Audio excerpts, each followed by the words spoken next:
Welcome back.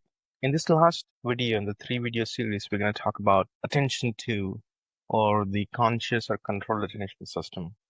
If you remember from the previous video so far, we've discussed attention system 1. Now we're moving on to attention system 2.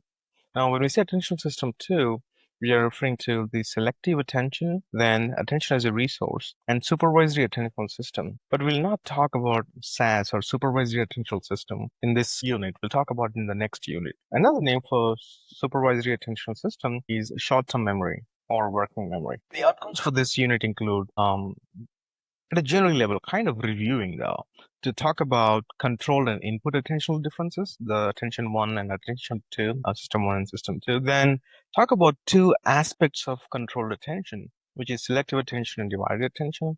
Then we'll talk about theory specific to selective attention. And then we'll talk about the inhibition versus filtering process of deselection, and ended by talking about attention as a resource. So let's get started with control versus input attention at a general level, which we have done previously, but just to kind of give you a sense, if you remember the Friesman's experiments on visual search, we said that it's easier to search information in the disjunctional condition than the conjunctional condition. In other words, if information pops out, we're probably using the attention system 1. In other words, it's fast, automatic, and it's not intentional. Whereas when you're looking for information, a red dot here, right?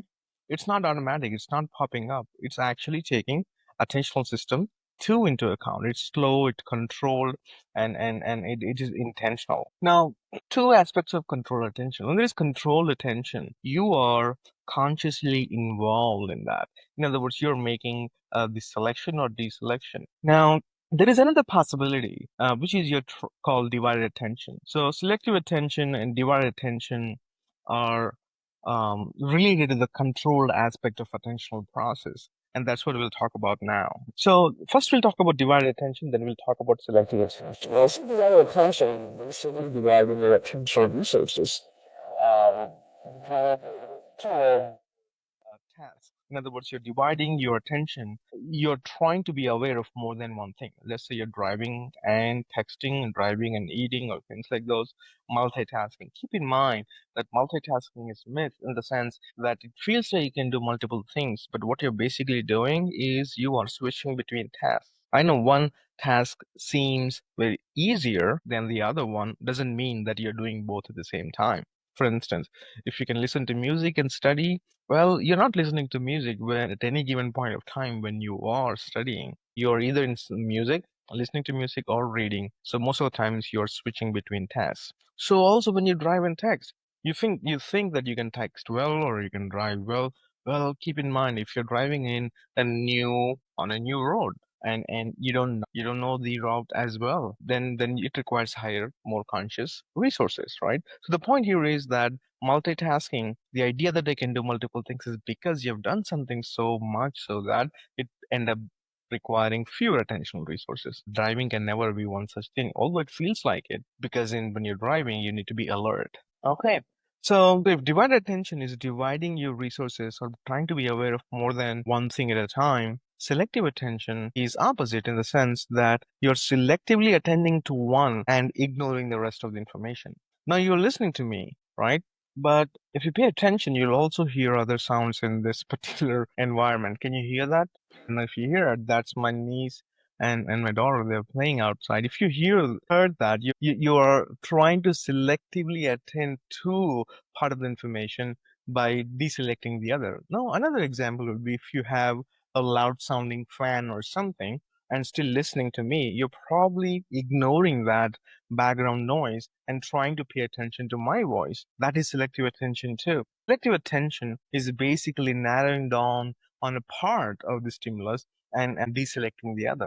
So you can see the difference between selective and divided attention here. Divided attention is trying to be aware of two things. Selective attention is trying to just be aware of one thing by deselecting the other. Now, let's try and see how do you selective attention. So you'll be presented with a video. Your task is to count the number of passes. So in the next slide, I want you to watch the video and do as it is described in the video. I'll see you on the slide after the video. Please make sure you watch the video before you move on to hear me in the next slide. This is a test of selective attention. Count how many times the players wearing white pass the basketball. How many passes did you count? The correct answer is 15 passes. But did you see the gorilla? This video is from research by Daniel Simons and Christopher Chabris and is copyrighted. It is available for use in talks, training, and teaching on DVDs from VisCog Productions. Learn more at theinvisiblegorilla.com. Well, did you notice the gorilla? My goodness. Well, usually you're not supposed to, but these days, not just cognitive, other classes are also showing this video. So if you're one of them who watched this video, then you have noticed gorilla, right? Well, let's try another video. Let's see if I can trick you there. Okay, so go to the next slide and watch the video, and I'll see you after the video. The monkey business illusion. Count how many times the players wearing white pass the ball.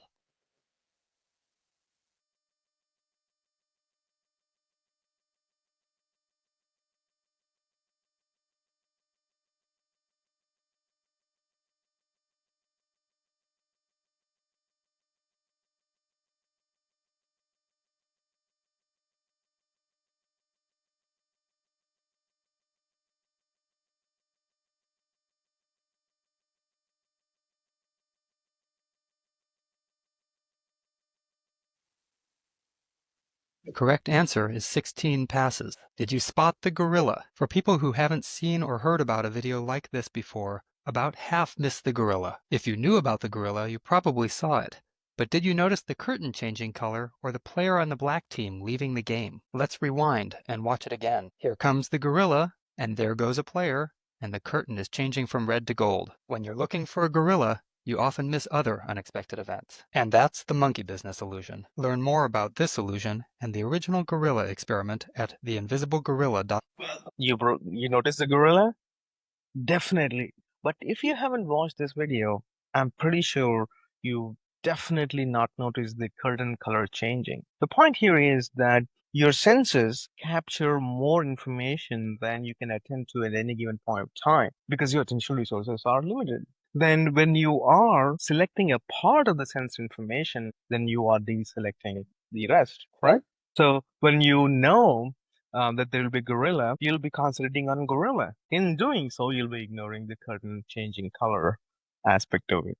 So there's always a way to selectively attend to a part of the information. In doing so, you're also deselecting the other. So as you can see, the how selective attention or divided attention for that matter involves controlled attentional processes because you're consciously choosing to and deciding and actually making selections and deselections. So, um, so that is about selective attention. Okay. So now that we know what selective attention is, which is basically selectively focusing on a part of the stimulus and then filtering out or ignoring the rest.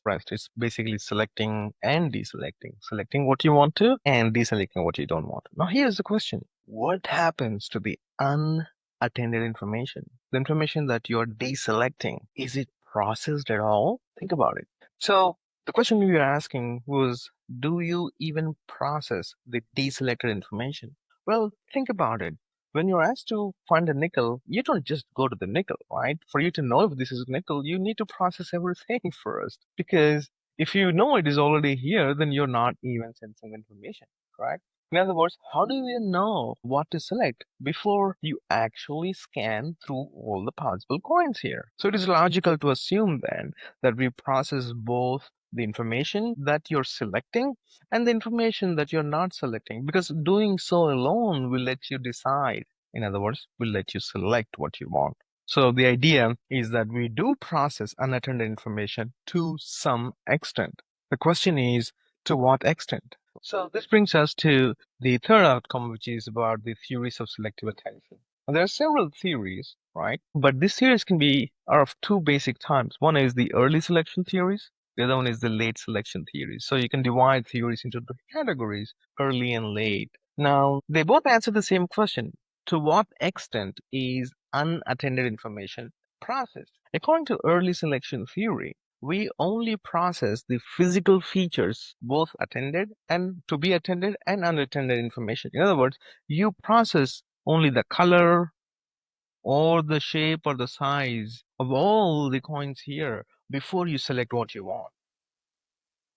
Okay, so the selection is early because physical features are the first thing that you process, and later on you'll process the meaning, like knowing a dime or a nickel is 10 cents and a quarter is 25 cents. That comes later. Whereas late selection theories, on the other hand, assume that it's not only the physical features that you process, but you also process the meaning related to this feature. So you not only process the shape, color, but you also process the worth of these coins. So the selection is later, not immediate. Now, these experiments often use Cherry, Cherry, Cherry's dichotic listening task. So it's important we understand what this task is. In a dichotic listening task, it's a dichotic listening. Dichotic referring to two, listening. It's a task involving listening to two different audio sounds. The primary task, so you can see different information is sent to the 2 ears. The primary task of the participant would be to shadow